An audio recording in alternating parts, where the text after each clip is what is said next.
Assalamualaikum warahmatullahi wabarakatuh. Kembali lagi di channel Hamna.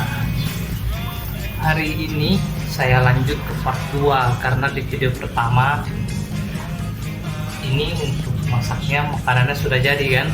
Sekarang saya kebetulan lagi pas banget masak ayam karena hari ini kebetulan ada ikut ya, ada camping dikit sih, memang gak banyak ya, lumayan alhamdulillah.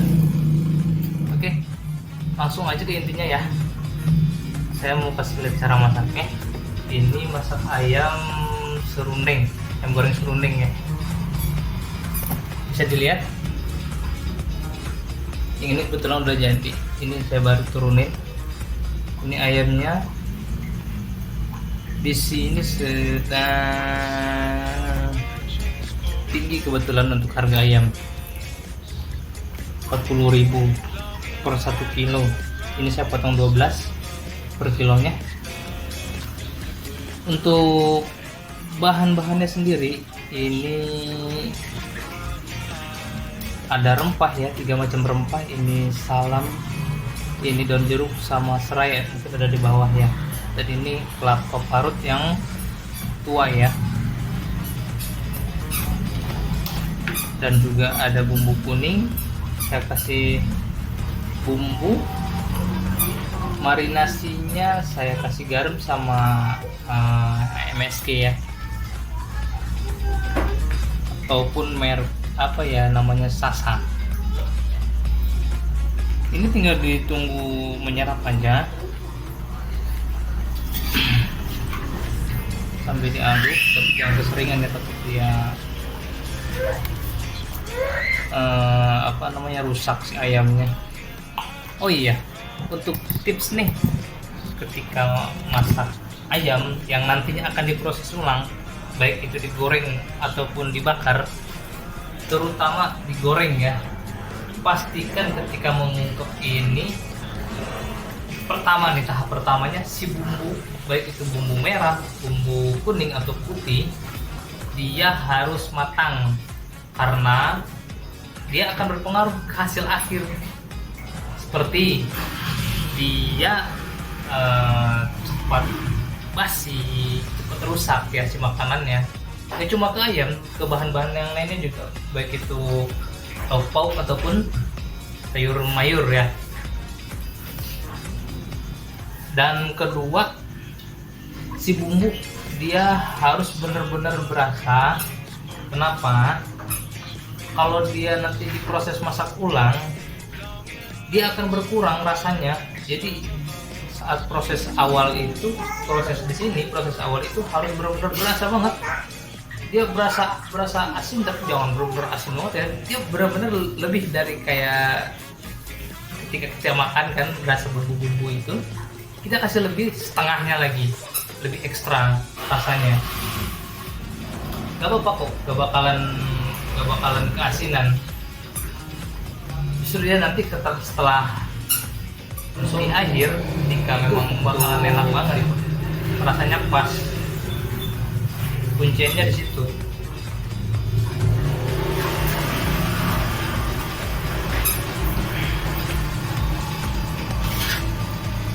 Saya aduk dulu biar merata.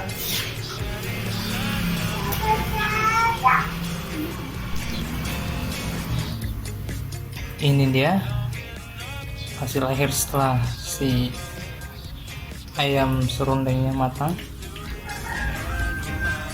Dia tinggal digoreng aja.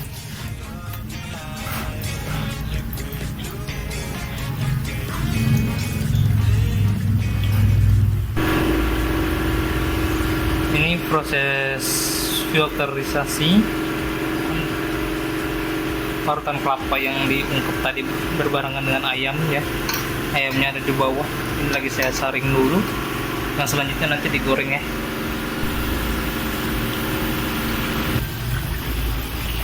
Serundengnya masih proses penggorengan nih, belum selesai, masih banyak.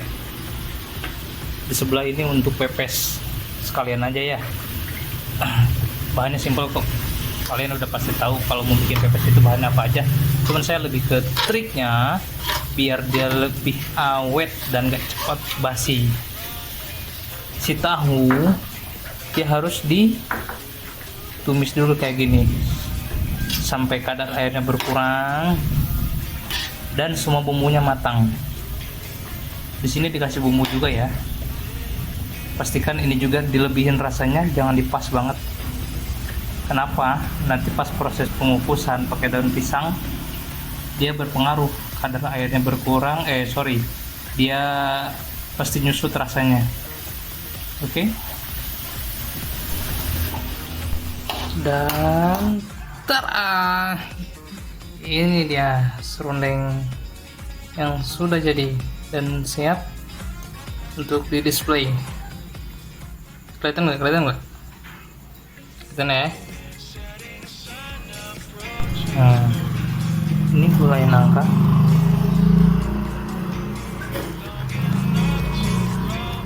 Saya lebih ke triknya ya sekarang, biar dia bagus ketika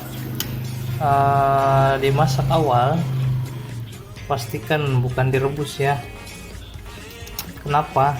Kalau direbus sudah pasti dia mengeluarkan getah dan tentunya dia bakalan pahit. Itu banyak sekali yang bertanya seperti itu ya, kok punya saya pahit, ada rasa pahit-pahit dari kuahnya. Itu masalahnya di situ. Cara proses awalnya dia bukan direbus tapi dikukus. Setelah dikukus kurang lebih 30 menit, masukkan ke dalam bumbu yang sudah ditumis ya. Ini pakai bumbu merah, lalu dikasih rempah. Ini ada daun salam, daun jeruk, serai. Kalau saya lebih nambahin ini ya, lebih secang, karena ini signature saya. Semua apapun itu pasti pakai rempah dalam kuah-kuahannya. Ini saya tambahin secang. Memang jarang ya yang pakai, cuma saya seneng aja karena lebih bagus dan tentunya lebih sehat juga. Untuk bumbunya dia pakai bumbu yang sama seperti yang lain, gak ada yang beda. Cuman saya lebih ke tipsnya ya tadi ya, bukan direbus tapi dikukus itu. Dan ini opor ayam. Nah, untuk opor ayam sendiri itu pakai bumbu kuning dan rempahnya juga ada tambahannya ya. Dia pakai apa ini namanya, pakai kapulaga.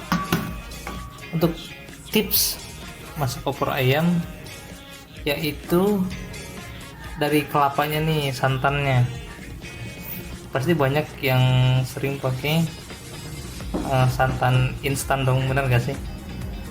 Tapi saya jangan, karena ke hasil akhir bakalan berbeda. Saya lebih senang pakai yang kelapa parut asli, terus saya blender, jadi kentalannya itu lebih bagus, kentalan si kaldunya. Beda sama yang instan yang udah jadi.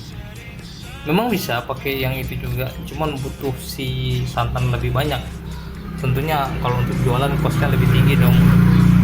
Dan ini dia bagian terpenting dari menu-menu masakan Indonesia, itu sambal. Untuk sesi minggu ini saya kebetulan buat sambal ini ya, sambal rica ya. Komposisinya saya memakai cabai merah, lalu cabai rawit merah, lalu tomat, bawang merah, bawang putih, tapi nggak banyak ya bawang merah bawang putihnya, sebagian kecil aja, dan kemiri.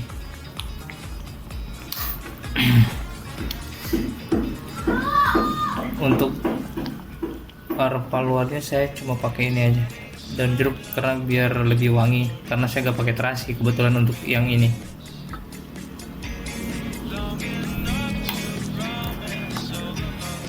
Si bumbu dia dihaluskan terlebih dahulu, setelah dihaluskan baru ditumis sampai dia kadar airnya menurun, lalu berikan minyak